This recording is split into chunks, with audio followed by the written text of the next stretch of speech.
కేవలం ఒక 6,000 రూపాయలు పెట్టుబడిగా పెట్టి నెల తిరిగేసరికి దాదాపు 40,000 రూపాయల లాభంతో బయటకు రావడం వినడానికేదో స్కామ్లాగా లేదా మోసంలాగా అనిపిస్తోంది గదూ. అవును, సాధారణంగా ఎవరికైనా అలాగే అనిపిస్తుంది. కానీ స్టాక్ మార్కెట్లో భారీ పెట్టుబడులు పెట్టే సంస్థాగత ట్రేడర్లు అంటే ఈ పెద్ద పెద్ద ఇన్స్టిట్యూషనల్ ప్లేయర్స్ సరిగ్గా ఇదే వ్యూహాన్ని ఉపయోగిస్తారు. ఇదంతా పూర్తి చట్టబద్ధమైనదే. కరెక్ట్. ఇది చాలామందికి తెలియని ఒక స్ట్రాటజీ. మనం ఈరోజు చేయబోయే ఈ లోతైన విశ్లేషణలో అంటే మన డీప్ డైవ్లో సాధారణంగా అందరూ అనుకునేలా దీర్ఘకాలం పాటు షేర్లను కొని వదిలేసే పద్ధతి గురించి మాట్లాడట్లేదు. కేవలం ఒక నెల రోజుల్లోపు ఒక స్టాక్ రేటు పెరుగుతుందని మనకు బలమైన అంచనా ఉన్నప్పుడు అందులో నుంచి అత్యధిక రాబడిని ఎలా పిండాలి అనే అంశంపైనే పూర్తిగా దృష్టి పెడుతున్నాం. నిజమే. ఇక్కడే మనకు మార్కెట్లో అసలైన సవాల్ ఎదురవుతుంది. ఎందుకంటే ఒక స్టాక్ రేటు పెరుగుతుందని అంచనా వేయడం ఒకెత్తైతే, ఆ పెరుగుదల ద్వారా గరిష్ట లాభాన్ని ఎలా పొందాలో సరైన సాధనాన్ని ఎంచుకోవడం మరో ఎత్తు. ఖచ్చితంగా. అంటే మార్కెట్లో కేవలం ఏ స్టాక్ కొనాలో తెలియడం మాత్రమే అసలైన వ్యూహం కాదు. దాన్ని ఏ రూపంలో కొంటే తక్కువ పెట్టుబడితో ఎక్కువ లాభం వస్తుంది, అలాగే రిస్క్ ఏ పద్ధతిలో తక్కువగా ఉంటుంది అని అర్థం చేసుకోవడమే ఇక్కడ కీలకం. అవును. ఇక్కడ ఆప్షన్స్ చాలా ఉన్నాయి కదా. షార్ట్ టర్మ్లో అంటే అతి తక్కువ సమయంలో ట్రేడ్ చేయడానికి ప్రధానంగా 3 దారులు మన ముందున్నాయి. అవి క్యాష్ మార్కెట్లో నేరుగా షేర్లు కొనడం, ఫ్యూచర్స్ మార్కెట్, మరియు మూడోది ఆప్షన్స్ మార్కెట్. ఈ మూడింటి మధ్య ఉన్న తేడాలను, అందులోనూ ముఖ్యంగా ఆప్షన్స్ కొనడం అంటే ఆప్షన్ బయింగ్ వెనుకున్న అసలైన వ్యూహాన్ని ఈరోజు మనం డీకోడ్ చేయబోతున్నాం. అసలు ఈ ఆప్షన్స్ ఎలా పనిచేస్తాయి, దీనిలో ఉన్న లాభనష్టాలేమిటి అనేది స్పష్టంగా అర్థం చేసుకోవడానికి ఒక చిన్న ఉదాహరణతో మొదలు పెడదాం. ఒక రియల్ వరల్డ్ ఎగ్జాంపుల్ తీసుకుంటే బెస్ట్. నిఫ్టీ గురించే మాట్లాడుకుందాం. మనం ఒకసారి ఊహించుకుంటే ప్రస్తుతం నిఫ్టీ ఒక 13,000 పాయింట్ల దగ్గర ఉందనుకుందాం. సరే, ఇక్కడ ఒక అంచనా వేద్దాం. మార్కెట్ మీద విపరీతమైన నమ్మకం ఉంది, రాబోయే రోజుల్లో మార్కెట్ పైకి వెళ్తుందని. అంటే బుల్లిష్గా ఉన్నామని ఒక అంచనా. డిసెంబర్ చివరి నాటికి నిఫ్టీ ఖచ్చితంగా 13,500 పాయింట్లు దాటుతుందని ఒక గట్టి సమాచారం లేదా అంచనా ఉంది. రైట్. ఇప్పుడు క్యాష్ మార్కెట్ లాగా నిఫ్టీని నేరుగా ఒక షేరు రూపంలో కొనలేము కదా. కాబట్టి మనం ఆప్షన్స్ మార్కెట్ వైపు చూస్తాం. ఇక్కడ కాల్ ఆప్షన్ అలాగే పుట్ ఆప్షన్ అని రెండు ఉంటాయి. మార్కెట్ పెరుగుతుంది అని భావిస్తున్నాం కాబట్టి మనం 13,500 లెవెల్ దగ్గర ఉన్న కాల్ ఆప్షన్ను కొనుగోలు చేస్తాము. ఖచ్చితంగా. ఇప్పుడు ఆ 13,500 కాల్ ఆప్షన్ ధర అంటే మనం చెల్లించాల్సిన ప్రీమియం మార్కెట్లో ఒక ₹76.50 ఉందనుకోండి. ఓకే, ₹76 చిల్లర. అవును. స్టాక్ మార్కెట్లో ఆప్షన్స్ ట్రేడింగ్ చేసేటప్పుడు ఒక ముఖ్యమైన విషయం గుర్తుంచుకోవాలి. ఇక్కడ ఒక్కొక్క షేర్ను విడిగా కొనడం కుదరదు. వీటిని ఒక గుంపుగా అంటే లాట్ల రూపంలోనే కొనాలి. లాట్ సైజ్ అంటారు కదా దాన్ని. అదే.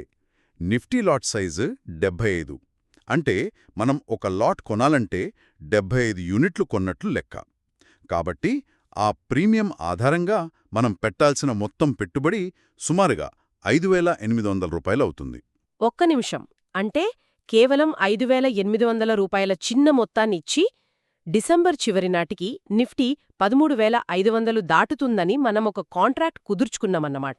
అవును, అక్షరాల అంతే. ఇప్పుడు మనం ఆశించినట్లుగానే మార్కెట్ పరుగురుకెట్టి డిసెంబర్ చివరికి ఏ 14,000 పాయింట్లకో చేరుకుందాం అనుకుందాం. అప్పుడు పరిస్థితి ఎలా మారుతుంది? ఇక్కడే ఆప్షన్స్లో ఉండే అసలైన మ్యాజిక్ బయటపడుతుంది. చూడండి, మనం కొన్న స్ట్రైక్ ప్రైస్ అంటే మనం నిర్దేశించుకున్న లక్ష్యం 13,500. కానీ మార్కెట్ చేరింది ఏకంగా 14,000కు. అంటే మన అంచనా కంటే 500 పాయింట్లు పైన ఉంది. కరెక్ట్. ఆప్షన్స్ పద్ధతిలో ఈ 500 పాయింట్లు నేరుగా మన లాభంగా మారతాయి. దీన్ని మన లాట్ సైజ్ అంటే ఆ 75తో లెక్క వేస్తే మొత్తం ₹37,500 లాభంగా వస్తాయి. వావ్! ఇక్కడ గమనించాల్సిన అతి ముఖ్యమైన విషయమేంటంటే మనం పెట్టిన పెట్టుబడి కేవలం ₹5,800 మాత్రమే, కానీ రాబడి 37,000కు పైనే. నిఫ్టీ ఎంత పైకి వెళితే అంత లాభం పెరుగుతూనే ఉంటుంది. ఇక్కడ లాభానికి ఒక హద్దు అనేది లేదు. అంటే అపరిమితమైన లాభం పొందే అవకాశం ఉందన్నమాట. 6,000 లోపు పెట్టుబడితో దాదాపు 37,000 లాభం. వినడానికి చాలా ఆకర్షణీయంగా ఉంది. కానీ ఒక సందేహం. చెప్పండి. ఇదంతా నాణ్యానికి ఒక వైపు మాత్రమే అనిపిస్తోంది. స్టాక్ మార్కెట్ అనేది ఎప్పుడూ ఒకే దారిలో నడవదు, మనం అనుకున్నట్టే అంతా జరగదు కదా. ఒకవేళ మన అంచనా పూర్తిగా తప్పితే డిసెంబర్ చివరి నాటికి మార్కెట్ 13,500 దాటకుండా అక్కడే ఉండిపోయినా లేదా కిందకు పడిపోయినా ఏమవుతుంది? నా డబ్బులన్నీ పోతాయా? ఇక్కడే ఆప్షన్స్ కొనుగోలుదారులకు ఉండే అతిపెద్ద రక్షణ కవచం అడ్డుగా నిలుస్తుంది. ఒకవేళ మార్కెట్ పడిపోయినా లేదా మనం అనుకున్న స్థాయికి చేరకపోయినా మనకు వచ్చే గరిష్ట నష్టం కేవలం మనం చెల్లించిన ఆ ప్రీమియం మాత్రమే. అంటే ఆ 5,800 రూపాయలు మాత్రమే మనం కోల్పోతాం అంతే. మార్కెట్ ఒకవేళ 10,000 పాయింట్లకు పాతాళానికి కుప్పకూలిపోయినా సరే మన జేబులోంచి అదనంగా ₹1 కూడా పోదు. మనం తీసుకునే రిస్క్ కేవలం ఆ ప్రీమియం మొత్తానికే పరిమితం చేయబడుతుంది. దీన్ని నేను ఒక సాధారణ రియల్ ఎస్టేట్ లావాదేవీతో పోల్చి చూడవచ్చా అని ఆలోచిస్తున్నాను. అంటే ఒక ఇల్లు కొనడానికి మనమిచ్చే నాన్ రిఫండబుల్ అడ్వాన్స్ టోకెన్ లాగా దీన్ని భావించవచ్చా? ఎలాగంటే అంటే ఒక ఇల్లు ₹1,00,00,000 ఉందనుకోండి, ఒక నెల తర్వాత ఆ ఇల్లు కొంటాను అని చెప్పి ₹1,00,000 ముందుగా అడ్వాన్స్ ఇచ్చాం. ఓకే. ఈలోపు ఆ ప్రాంతంలో ఒక పెద్ద హైవేనో లేదా ఎయిర్పోర్టో వచ్చి ఆ ఇంటి రేటు సడన్గా 2 కోట్లకు పెరిగినా ఓనర్ మనకు ఆ ₹1,00,00,000కే ఆ ఇల్లు అమ్మాలి. ఎందుకంటే కాంట్రాక్ట్ అలా ఉంది. అంటే మనకు భారీ లాభం. అవును. ఒకవేళ ఆ ప్రాంతంలో ఏదైనా ఫ్యాక్టరీ వచ్చి ఆ ఇంటి రేటు 50 లక్షలకు పడిపోతే మనం ఆ ఇల్లు కొనడం మానేస్తాం. అప్పుడు మనమిచ్చిన ఆ ₹1,00,000 అడ్వాన్స్ మాత్రమే పోతుంది. ఇక్కడ ₹1,00,00,000 నష్టం నుండి ఒక చిన్న అడ్వాన్స్తో మనం రక్షణ పొందాం. ఆప్షన్స్ కూడా అచ్చం ఇలాగే పనిచేస్తాయి కదా? అద్భుతం. ఆప్షన్ బయ్యర్కుండే అతిపెద్ద ప్రయోజనాన్ని ఈ ఉదాహరణ చాలా స్పష్టంగా వివరిస్తోంది. పైకి వెళితే లాభానికి ఆకాశమే హద్దు, కిందకు పడితే నష్టానికి మనం గీసుకున్న ఒక పరిమితమైన గీత మాత్రమే ఉంటుంది. అదే కదా? అంతేకాదు, ఇందులో మరో సౌలభ్యం కూడా ఉంది. ఆప్షన్ కొన్న తర్వాత గడువు తీరే వరకు ఖచ్చితంగా ఆగితీరాలన్న నిబంధన ఏమీ లేదు. ఈరోజు ₹76 ఆప్షన్ కొని రేపో మాపో మార్కెట్ సడన్గా పెరిగి ఆ 76 కాస్త ₹85కు చేరితే వెంటనే ఆ కాంట్రాక్ట్ను అమ్మేసి ఆ లాభాన్ని బుక్ చేసుకుని బయటకొచ్చేయొచ్చు. ఓహో, అంటే ఎక్స్పైరీ తేదీదాకా వేచి చూడాల్సిన పనే లేదు. అస్సల్లేదు. మన లాభం మనకు రాగానే ఎగ్జిట్ అయిపోవచ్చు. అంటే మన పెట్టుబడికి కావలసినంత ఫ్లెక్సిబిలిటీ కూడా ఉందన్నమాట. ఇదంతా వింటుంటే అసలు ఆప్షన్స్ కొనడం అనేది ట్రేడింగ్కి ఒక పర్ఫెక్ట్ మార్గంగా కనిపిస్తోంది. కానీ చూడండి, మార్కెట్ ఎప్పుడూ ఉచితంగా డబ్బులు పంచదు. నిజమే. దేనికైనా ఒక ధర ఉంటుంది. ఎక్కడో ఒక మెలిక, ఏదో ఒక కండిషన్ ఖచ్చితంగా ఉండే ఉంటుంది. ఇందులో దాగి ఉన్న ప్రతికూలతేమిటి? దీన్ని మనం చాలా జాగ్రత్తగా అర్థం చేసుకోవాలి. ఈ ఆప్షన్స్ బయ్యింగ్లో ఉన్న అతిపెద్ద శత్రువు సమయ పరిమితి. ఇందాక మనం డిసెంబర్ 31 అని ఒక గడువు పెట్టుకున్నాం కదా? అవును. మార్కెట్ మనం అనుకున్న దిశలో పెరగడమే కాదు, ఆ గడువు లోపే పెరగాలి. ఒకవేళ డిసెంబర్ 31 వరకు మార్కెట్ పెద్దగా కదలకుండా ఉండి జనవరి 1వ తేదీన అమాంతం పైకి ఎగబాకినా మనకు ₹1 కూడా లాభం రాదు. అయ్యో, అంటే టైం అయిపోతే అంతేనా? అంతే. ఎందుకంటే డిసెంబర్ 31తో మన కాంట్రాక్ట్ ముగిసిపోతుంది. అది ఒక చిత్తు కాగితంతో సమానమైపోతుంది. మనం ఎంత సరైన అంచనా వేసినా అది సరైన సమయంలో జరగకపోతే మనం పెట్టిన ప్రీమియం మొత్తం 0 అయిపోతుంది. ఓహో, అంటే ఇక్కడ టైం అనేది చాలా కఠినమైన షరతు అనమాట. మరి సమయమనే ఈ కత్తి ఎప్పుడూ నెత్తిమీద వేలాడుతున్నప్పుడు ఆప్షన్స్ ఎందుకు? హాయిగా స్టాక్స్ను నేరుగా క్యాష్ మార్కెట్లోనే కొనుక్కోవచ్చు కదా? కొనుక్కోవచ్చు, కానీ లేదా పెద్ద ప్లేయర్స్ వాడే ఫ్యూచర్ మార్కెట్కు వెళ్ళవచ్చు కదా? అసలు ఈ మూడింటి మధ్య ఉన్న ప్రధాన వ్యత్యాసమేంటి? ఒక ట్రేడర్గా మనం ఎంచుకునే వ్యూహాన్ని ఈ మూడు ఎలా ప్రభావితం చేస్తాయి? మంచి ప్రశ్న. ఈ మూడింటి మధ్య ఉన్న వ్యత్యాసాన్ని, వాటిలో దేనివల్ల ఎంత మూలధనం అవసరమవుతుంది, ఎంత రాబడి వస్తుంది అనే విషయాన్ని విశ్లేషించడానికి ఒకే స్టాక్ను ఈ 3 పద్ధతుల్లో కొంటే ఎలా ఉంటుందో పోల్చి చూద్దాం. స్టేట్ బ్యాంక్ ఆఫ్ ఇండియా ఉదాహరణను తీసుకుందాం. సరే, బరిలోకి దిగుదాం. ప్రస్తుతం స్టేట్ బ్యాంక్ షేరు ధర ఒక ₹245 ఉందనుకుందాం. ఈ నెలాఖరి నాటికి అది ₹260కు వెళుతుందని మనకొక బలమైన సమాచారముంది. ఇక్కడ ఒక లాట్ అంటే 3000 షేర్లు అనుకుందాం. ఓకే. ఒక నెల రోజుల షార్ట్ టర్మ్ వ్యూహంతో దీన్ని క్యాష్ మార్కెట్లో కొనాలంటే ఏం చేయాలో చూద్దాం. నేరుగా డెలివరీ కోసం 3000 ఎస్బీఐ షేర్లను క్యాష్ మార్కెట్లో కొనాలనుకుంటే ఒక్కో షేర్కు ₹245 చొప్పున మొత్తం ₹7,35,000 చెల్లించాలి. బాబోయ్, 7 లక్షల పైనే? అవును. ఈ మొత్తం డబ్బు ట్రేడింగ్ అకౌంట్లో ఉండాలి. ఇప్పుడు నెలాఖరుకు ఆ షేరు ధర మనం అనుకున్నట్లే ₹260కు చేరింది. అప్పుడు షేర్కు ₹15 చొప్పున 3000 షేర్లకు గాను ₹45,000 లాభం వస్తుంది. సరే, 7 లక్షల పైన పెట్టుబడి పెడితే 45,000 లాభం వచ్చింది. కానీ స్టాక్ మార్కెట్లో ఏదీ ఉచితం కాదు కదా? ఇక్కడ బ్రోకరేజ్ ఛార్జీలు, ట్యాక్సులు ఎలా ఉంటాయి? ఇక్కడే మనం లెక్కలు జాగ్రత్తగా గమనించాలి. క్యాష్ మార్కెట్లో డెలివరీ తీసుకుంటే ఛార్జీలు చాలా ఎక్కువగా ఉంటాయి. సెక్యూరిటీస్ ట్రాన్సాక్షన్ ట్యాక్స్, ఎక్స్చేంజ్ ఛార్జీలు, జీఎస్టీ, స్టాంప్ డ్యూటీ ఇవన్నీ కలిపితే ఆ 45,000 లాభంలోంచి దాదాపు 1,884 రూపాయల వరకు ఛార్జీల రూపంలోనే ప్రభుత్వానికి, బ్రోకర్లకి వెళ్ళిపోతుంది. అంటే లాభంలో మంచి వాటా వెళ్ళిపోతోందన్నమాట. ఇక పెట్టుబడి మీద రాబడి సంగతేంటి? అసలైన లెక్క అదే. సుమారు 7.5 లక్షల మూలధనాన్ని ఒక నెలపాటు బ్లాక్ చేస్తే మనకు చేతికొచ్చింది కేవలం 45,000. అంటే రాబడి కేవలం 5–6% మాత్రమే. కేవలం 5% కోసమే 7.5 లక్షలు బ్లాక్ చెయ్యాలా? అదే కదా. ఒక నెల రోజుల్లో లాభం తీసుకోవాలనుకునే షార్ట్ టర్మ్ ట్రేడింగ్కు 7 లక్షలకు పైగా డబ్బును కేవలం 5% లాభం కోసం ఇరుక్కోబెట్టడం అనేది ఫైనాన్షియల్గా ఏమాత్రం లాభదాయకం కాదు. ఇది చాలా ఖరీదైన వ్యవహారం. అర్థమైంది. కాబట్టి షార్ట్ టర్మ్ కోసం క్యాష్ మార్కెట్లో అంత భారీ మూలధనాన్ని స్తంభింపజేయడం తెలివైన పని కాదు. సరే, ఇప్పుడు రెండో పద్ధతి అయిన ఫ్యూచర్స్ మార్కెట్ వైపు వెళదాం. ఇక్కడ అదే 3,000 షేర్ల ఎస్బీఐ ఫ్యూచర్స్ కాంట్రాక్టును మనం కొంటే పరిస్థితి ఎలా ఉంటుంది? ఈ ఇన్స్టిట్యూషనల్ ప్లేయర్స్ పెద్ద పెద్ద మొత్తాలను లాక్ చేయకుండా ఎలా మేనేజ్ చేస్తారు? ఫ్యూచర్స్లో ఉన్న ఒక పెద్ద అడ్వాంటేజ్ అదే. క్యాష్ మార్కెట్ లాగా 7,35,000 రూపాయలు మనం పూర్తిగా చెల్లించాల్సిన పనిలేదు. ఇక్కడ మార్జిన్ సదుపాయం ఉంటుంది. మార్జిన్ అంటే ఒక అడ్వాన్స్ లాగానా? ఒక గుడ్ ఫెయిత్ డిపాజిట్ లాగా. సుమారు 2.5 లక్షల రూపాయలు మన అకౌంట్లో మార్జిన్ మనీగా చూపిస్తే చాలు.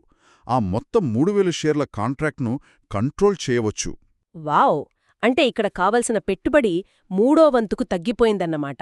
7 లక్షలెక్కడ, 2.5 లక్షలెక్కడ? అవును.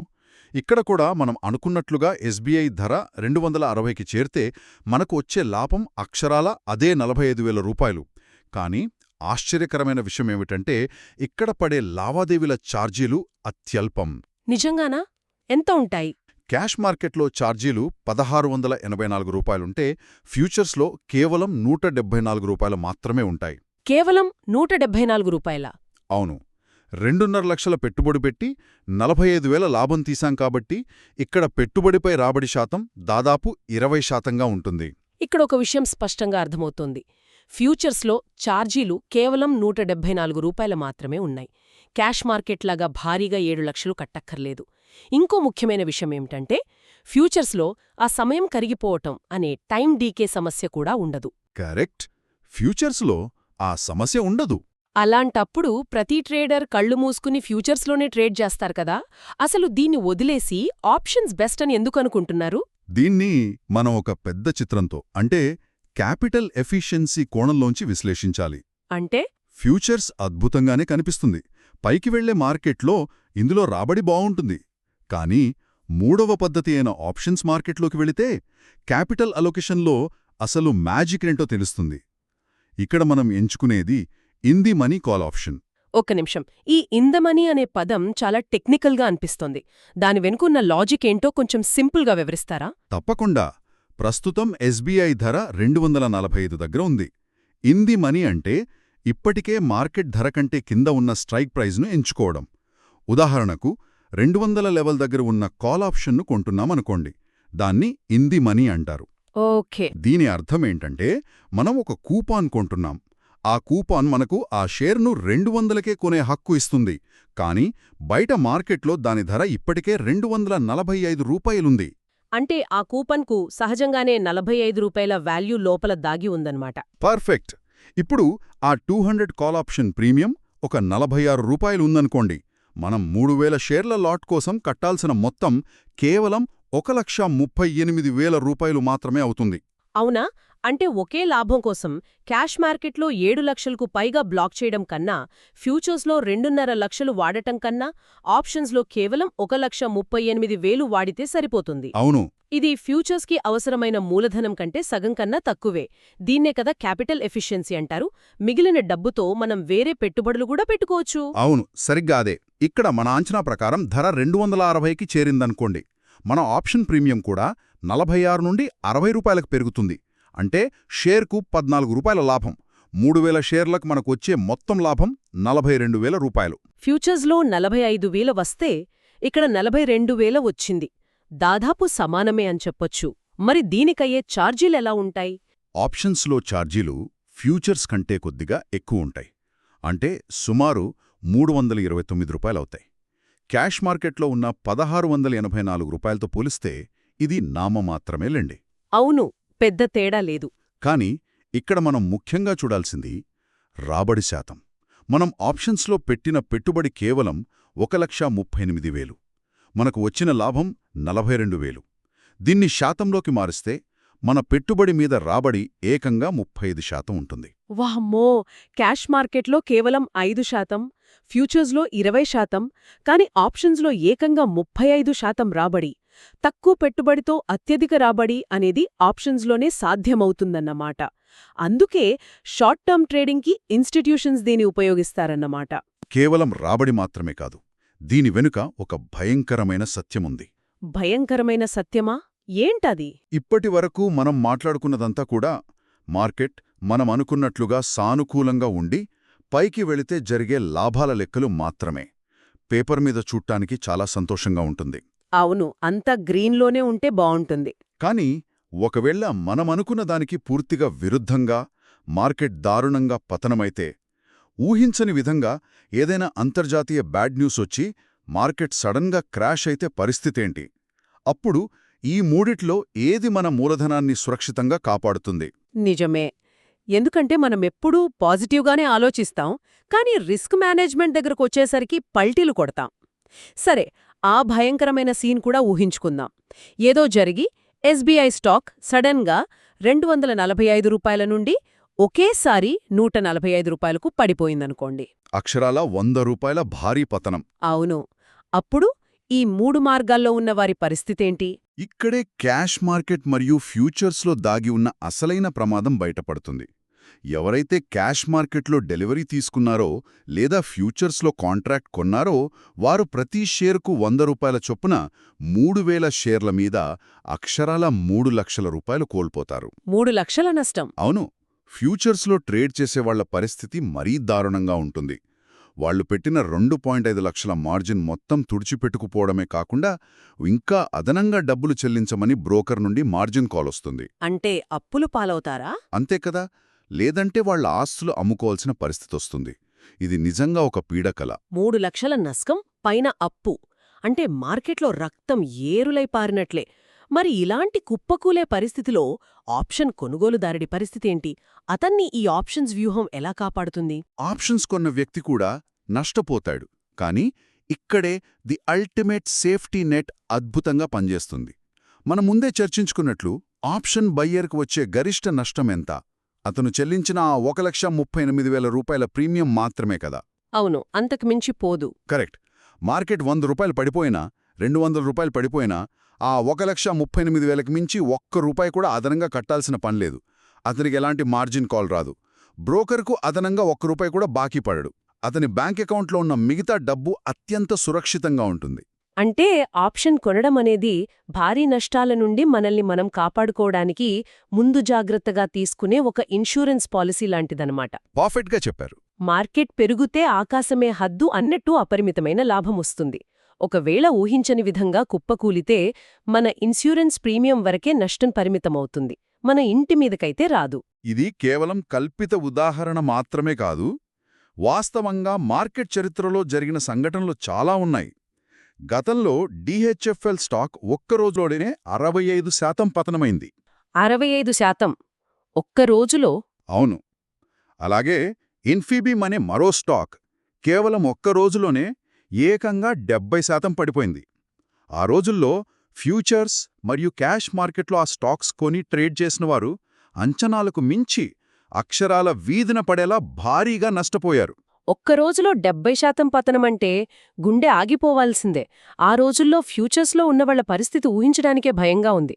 జీవితకాలం కష్టపడి సంపాదించిన డబ్బు ఒక్కరోజులో ఆవిరైపోయి ఉంటుంది కదా. కానీ ఆ భయంకరమైన రోజుల్లో కూడా ఆ స్టాక్స్ పెరుగుతాయని ఆశించి కాల్ ఆప్షన్స్ కొన్నవాళ్లు మాత్రం కేవలం వాళ్లు కట్టిన ప్రీమియం డబ్బుల్ని మాత్రమే నష్టపోయి చాలా ప్రశాంతంగా సురక్షితంగా బయటపడగలిగారు. అదృష్టవంతులు. వారి ఆస్తులు అమ్ముకోవాల్సిన పరిస్థితి రాలేదు. అందుకే అంచనాలకు మించి జరిగే మార్కెట్ క్రాష్ల నుండి కాపాడుకుంటూ స్వల్పకాలిక ట్రేడింగ్లో రిస్క్ తగ్గించుకోవడానికి ఈ ఇన్-ది-మనీ ఆప్షన్స్ అనేవి అత్యుత్తమమైన వ్యూహం. ఇది నిజంగా చాలా ఇంట్రెస్టింగ్, ప్రతి ట్రేడర్ దృష్టిలో పెట్టుకోవాల్సిన విషయం.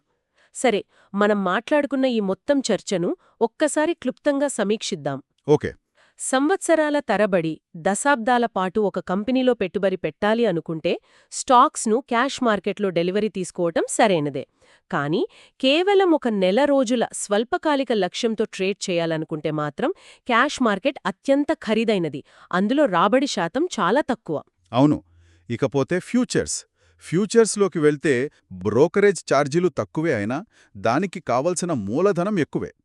దానికంటే మించి మార్కెట్ క్రాష్ అయిన సమయాల్లో ఫ్యూచర్స్లో ఉండే రిస్క్ ఎటువంటి హద్దులు లేకుండా అపరిమితంగా ఉంటుంది. కాబట్టి తక్కువ పెట్టుబడి పెట్టాలి, రిస్క్ మన చేతుల్లో పరిమితంగా ఉండాలి, అదే సమయంలో అత్యధిక రాబడి కావాలి.